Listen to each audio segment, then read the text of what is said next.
आज की इस वीडियो में हम बात करने जा रहे हैं एक ऐसी जगह की जिसने चीन और पाकिस्तान जैसे पड़ोसी देशों के कान खड़े कर दिए हैं। जी हां, लद्दाख में भारतीय वायुसेना का नया एयरबेस न्योमा। इस जगह ने चीन की नींद उड़ा रखी है और पाकिस्तान के अंदर भी बेचैनी बढ़ा दी है। आप सोच रहे होंगे कि ऐसा क्या है इस एयरबेस में जो चीन पाकिस्तान दोनों को परेशान कर रहा है। तो दोस्तों, इस वीडियो में हम इसी का रहस्य खोलने जा रहे हैं।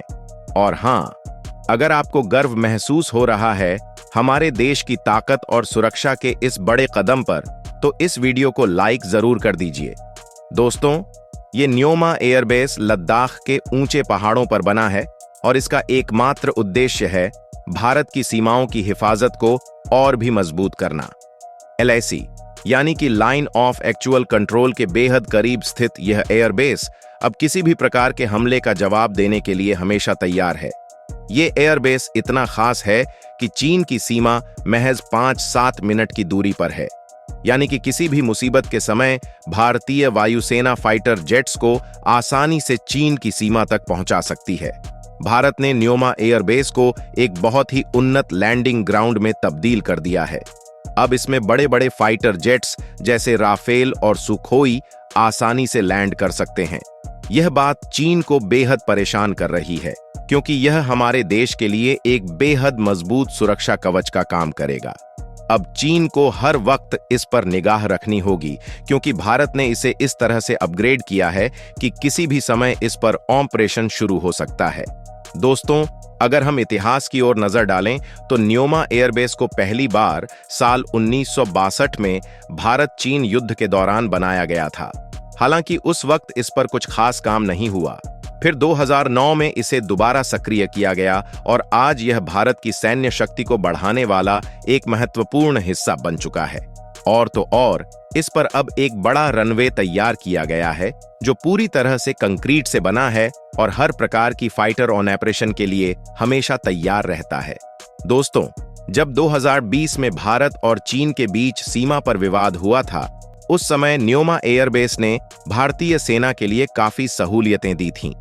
इस एयरबेस का फायदा उठाते हुए भारतीय सेना ने कम समय में भारी हथियारों और सैनिकों को ऊंचाई वाले क्षेत्रों में पहुंचाया था।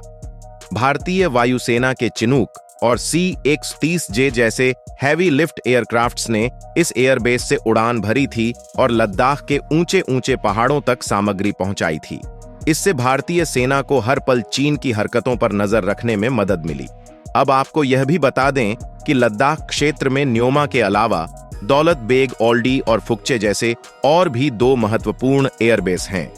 दौलत बेग ओल्डी भारत का सबसे उत्तरी एयरबेस है और यह भी LAC के पास स्थित है।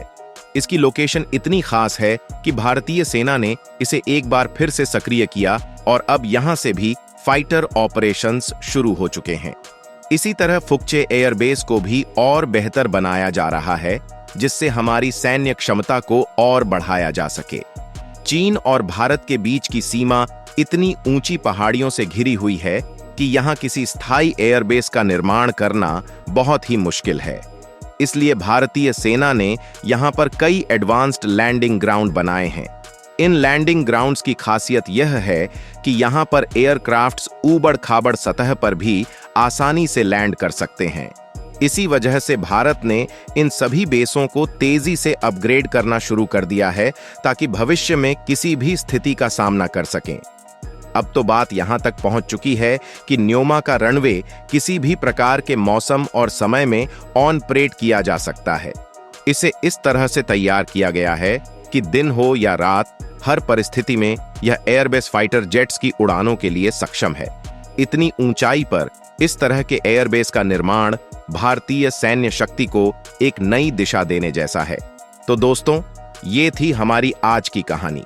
भारत की ऐसी तैयारी देखकर वाकई गर्व होता है और ये गर्व की बात आप भी महसूस करें और हमारे साथ जुड़ें।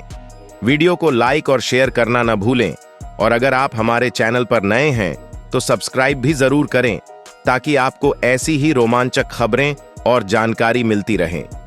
जय हिंद, जय भारत।